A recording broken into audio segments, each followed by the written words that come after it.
Good morning students. BSc part third paper second ecology adaptation of plants to water. Hydrophytes में अपन पहले पढ़ चुके हैं और आज अपन पढ़ते हैं जीरोफाइट्स में किस तरह की अडेप्टेशन पाई जाती हैं। तो पहले जीरोफाइट्स क्या होते हैं।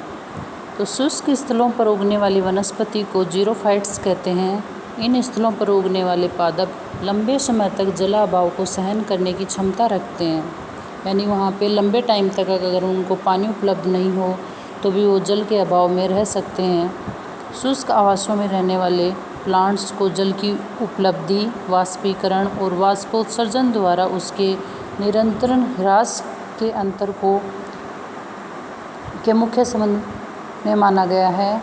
तो जीरोफिटिक हैबिट्स इनकी हैं तीन: फिजिकल एंड फिजियोलॉजिकल। जैसा कि आप लोगों को एक आउटलाइन में दिखाया गया है कि फिजिकल में क्या होंगे, ऐसे प्लांट्स आएंगे जो शुष्क जलवायु व मिट्टी में पानी संग्रहण क्षमता जिसकी कम होती है वहाँ पे जो उगते हैं, जैसे चट्टानी और बालुई मिट्टी के क्षेत्र में उगने वाले प्लांट्स। दूसरे क्या होंगे, फिजियोलॉजिकल। इसमें जल की अधिकता होती है लेकिन प्लांट्स के द्वारा अवशोषित होने की स्थिति में नहीं होता है, जैसे बर्फ़ का जल है, लवणीय जल है, अम्लीय जल है, तो वहाँ पे उगने वाले प्लांट्स में इस तरह के अनुकूलन होंगे। तीसरा है फिजिकल एंड फिजियोलॉजिकल। इन स्थलों पर जल स्टोरेज क्षमता कम तथा प्लांट्स कार्यकी रूप से भी जल ग्रहण करने में सक्षम नहीं होते हैं, जैसे पहाड़ों के ढलान। अब इनका क्लासिफिकेशन के आधार पे अपन 5 भागों में इसको बांट सकते हैं। पहला है लिथोफाइट्स, दूसरा है क्रिप्टोफाइट्स, तीसरा है ऑक्जेलोफाइट्स और है हेलोफाइट्स। लिथोफाइट्स वो होते हैं जो पथरीली ज़मीन के ऊपर पाए जाते हैं या पथरीली सरफेस के ऊपर पाए जाते हैं, जैसे पहाड़ इत्यादि पे। दूसरा है क्रिप्टोफाइट्स में पहाड़ों की चोटी जहाँ पे बर्फ़ जमी रहती है वहाँ पे उगने वाले प्लांट्स आते हैं, उनको बोलते हैं क्रिप्टोफाइट्स। तीसरा है सेमोफाइट्स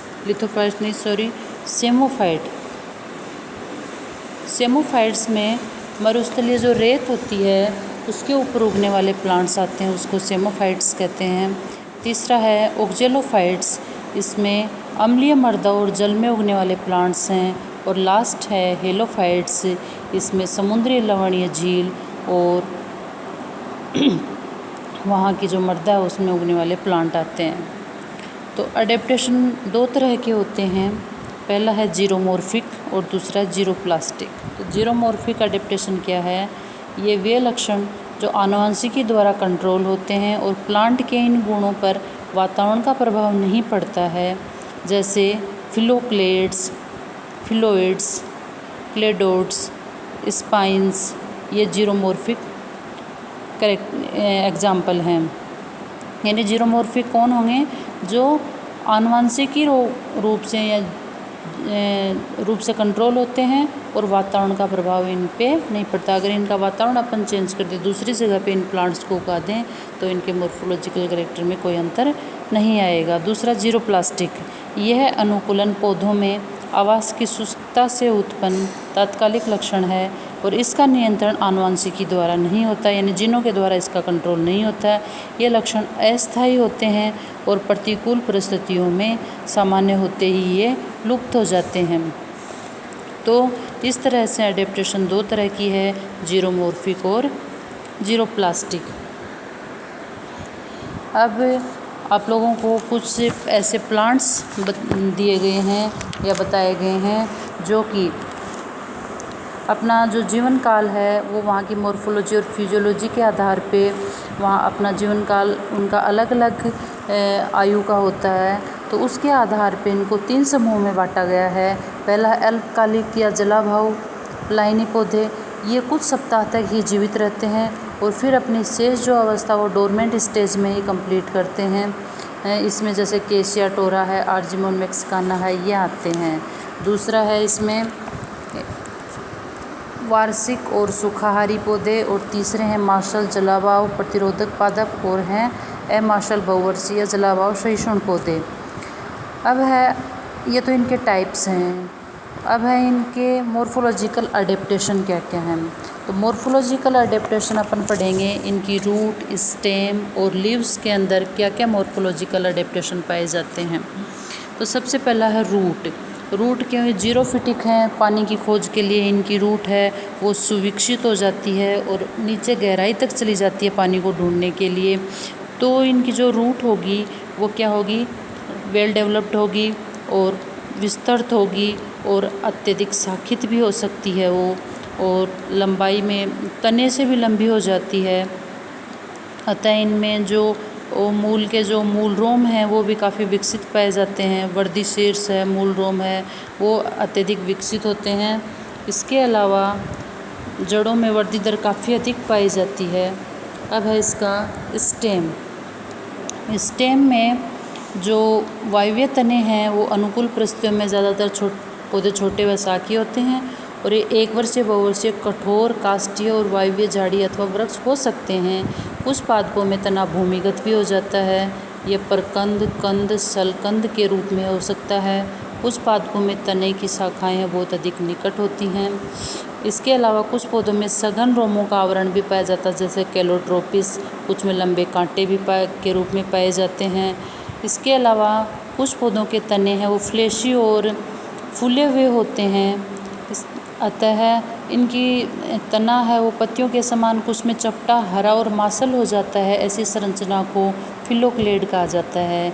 इसी तरह से इनकी जो पत्तियां जो सल्की होती हैं और उनके कक्ष से निकलने वाली शाखाएं पत्ती के समान संरचना में रूपांतरित हो जाती है, जिसको अपन क्लेडोड कहते हैं।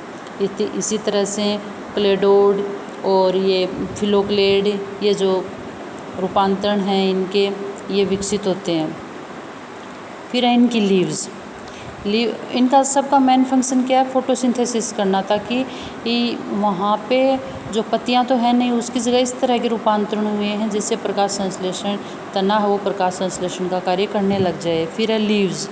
लीव्स क्या होंगी, मरुद्भिद जो पत्तियाँ हैं वो उनका या तो कोई किसी में रूपांतरण हो जाता है या उनका ह्रास पाया जाता है, लेकिन जैसे कुछ वर्षा ऋतु में ही उपस्थित होती हैं, फिर झड़ जाती हैं यानी आशुपाती होती हैं।